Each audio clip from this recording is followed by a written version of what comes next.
My name is Shuja Moore, and at 22 years old, I was convicted of third-degree murder and sentenced to 12 to 24 years of incarceration. During my time of incarceration, I went on a journey of self-discovery, and at the end of that journey, I knew that I had to not only improve my culture and community, but also find a way to make sense of the wrongs that I've committed.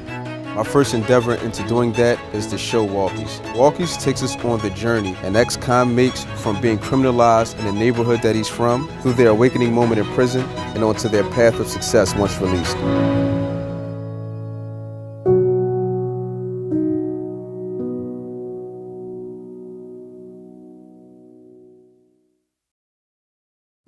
Welcome to Walkies.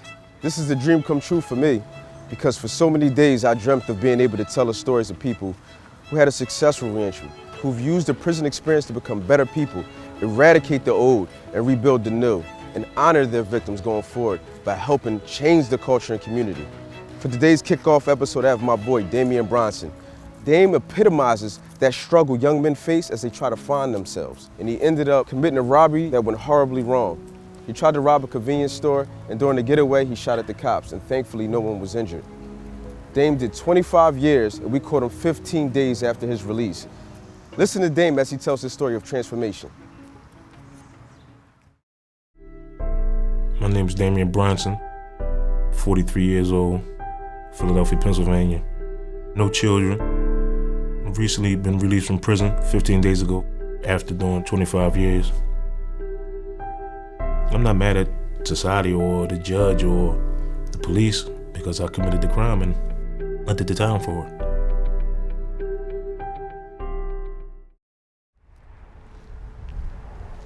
it. So this is where I grew up at, 7029 Upper Street. Okay. You know, this is our house I grew up with, me, my mom, my brother, my two little sisters, and this was my room right here. Wow. Yeah, this is where I brought my first girlfriend. You know, it was cool. It was good. A lot of good memories growing up here, man, with my brother, my two sisters, and my mom. It was nice. It was nice. When I look around now, the block looks empty. You know, was it like that growing up? Nah, 25 years ago, this was all houses. It was houses all up and down this block. It was houses right here, kids everywhere. You know, it wasn't as ragged and run down and unkept, but I'm kind of shocked how the neighborhood has deteriorated 25 years later.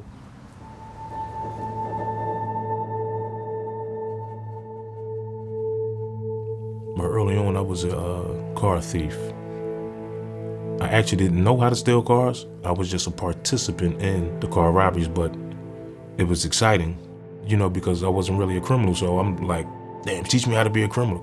So now I'm in a different kind of atmosphere. Guns, money, girls, you know, a lot of influences, partying, drinking.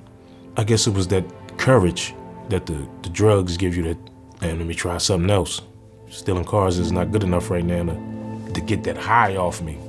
You know, that adrenaline rush. The adrenaline rush wasn't there no more, so I had to start doing other things. I want to be a part of this street life, or this thug life, you know how we say.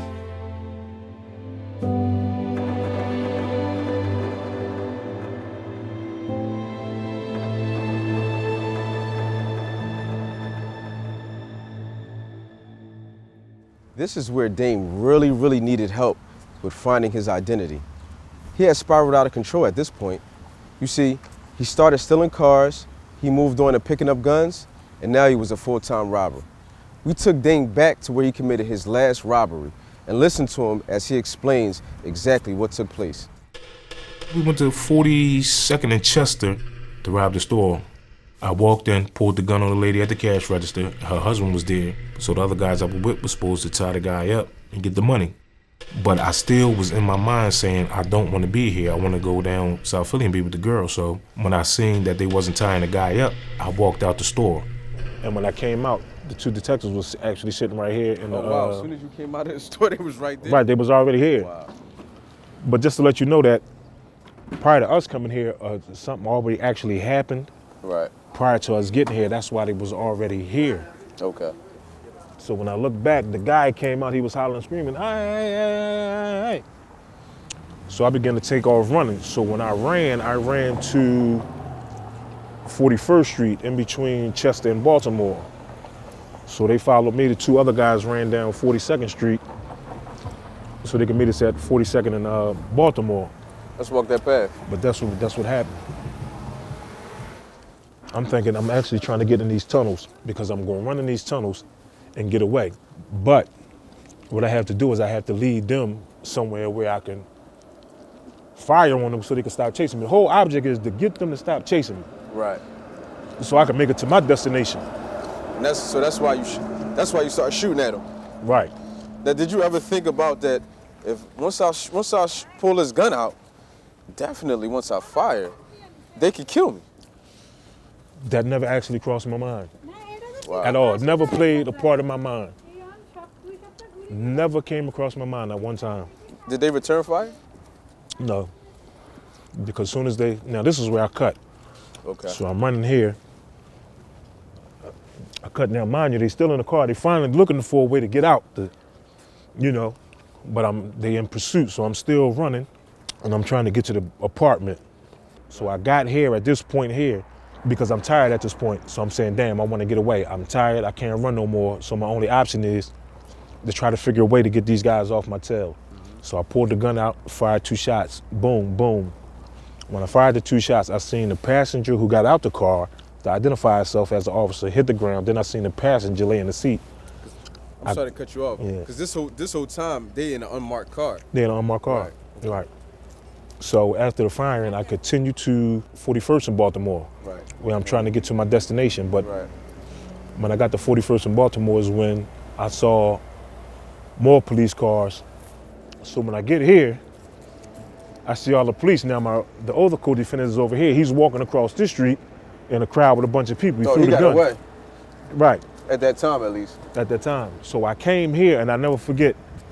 I laid right here in this grass right here. Wow. I laid right here in the snow. With the guy threw the gun somewhere here, but this is where I laid at. This is where I was arrested at.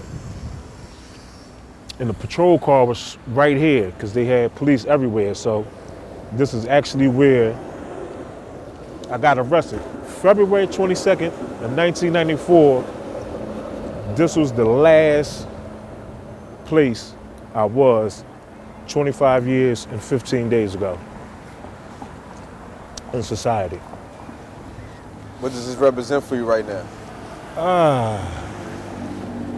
It represents the beginning of a new person.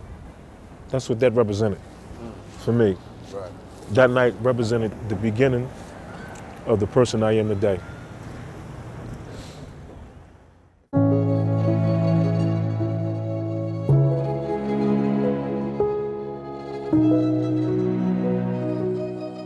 The beginning of a new man. What Dame is referring to is the process I call the activation. You see, once you find a sense of purpose, once you decide to honor your victims by helping others, you become activated to developing this new individual. It happened to me about 2 years into my sentence. I had been selling drugs, getting into fights, continuing the same behavior that led me to prison, and my dad found out about it. One day I called home and he snapped on me. He said, "Who are you? Who did I raise?" And that started, me asking myself, who am I? Who do I want to be? I looked around and saw, this isn't me, and I have to do better. Listen to Dame tell his story of transformation from inside prison.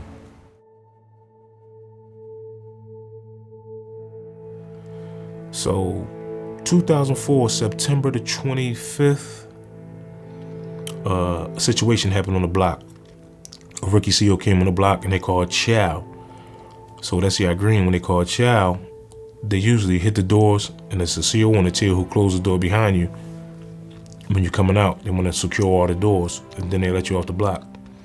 So a guy was late coming out the door, the CO came out. So he was like, oh, put his hand up the door, and the CO slammed his hand in the door. So we had to sit out and I was on the front line of it. We're not locking up. We don't care who you call. We just not going in until you get him off the block. So they came with the squad. We wouldn't lock up.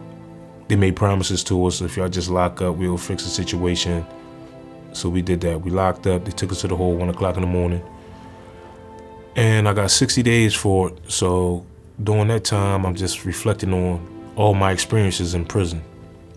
And I said, you know what? You got to be real with yourself, man. This is not who you are, because if you still this person, when you get out of here, you'll be back, knowing how bad you hated here. And September 25th of 2004 was the last time I had an infraction in prison. And it was because of the people, blue shirts, brown shirts, COs, inmates, teachers,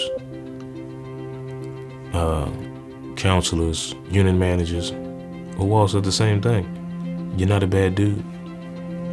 You know, all these years of my life, I was saying, this is who I am.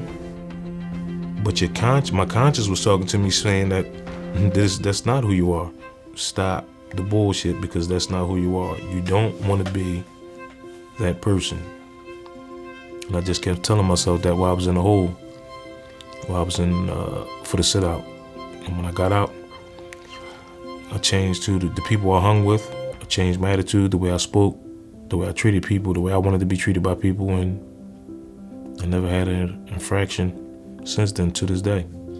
It wasn't easy, but I wanted to be a better person, so I struggled, I fought it. You know, the good me won over the bad me. Since Dame's release, he's reconnected to his family and is now in a long-term relationship. He seeks to build a career as a welder, and on his very first day out, Dame went to mentor troubled teens.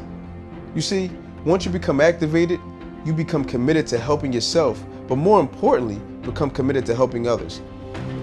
After being released from 25 years, my excitement or my feelings was, wow, I did it. I did it. I get to show that I'm a better man than I was when I came back in. That was my whole goal. I am not a savage.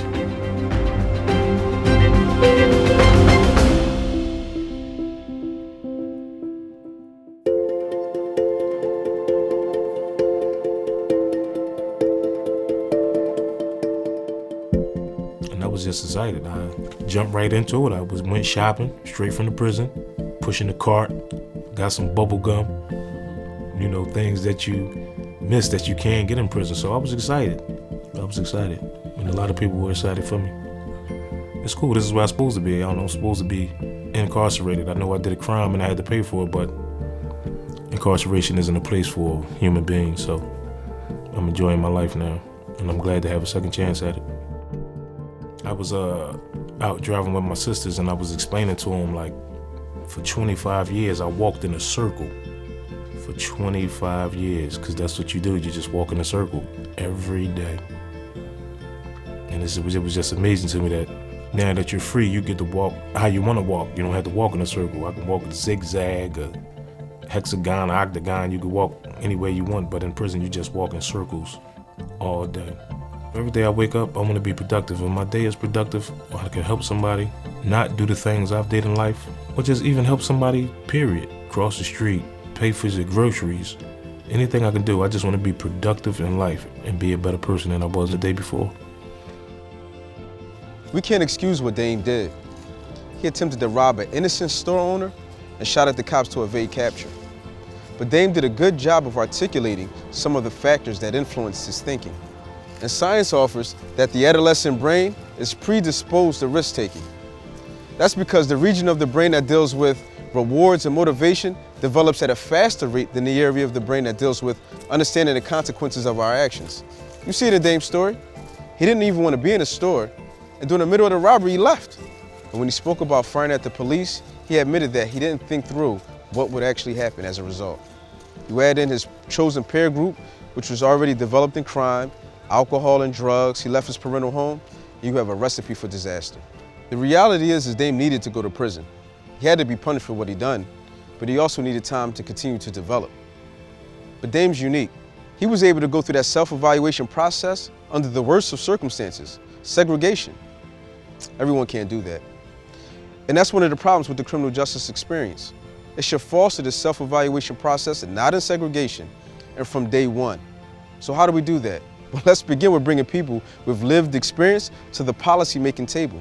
You see, 95% of people that enter the system, they're coming back home. And who would you want in your neighborhood? Dame before the activation or after? Thanks for taking a walk with us today. Hope to see you next time, but until then, stay blessed.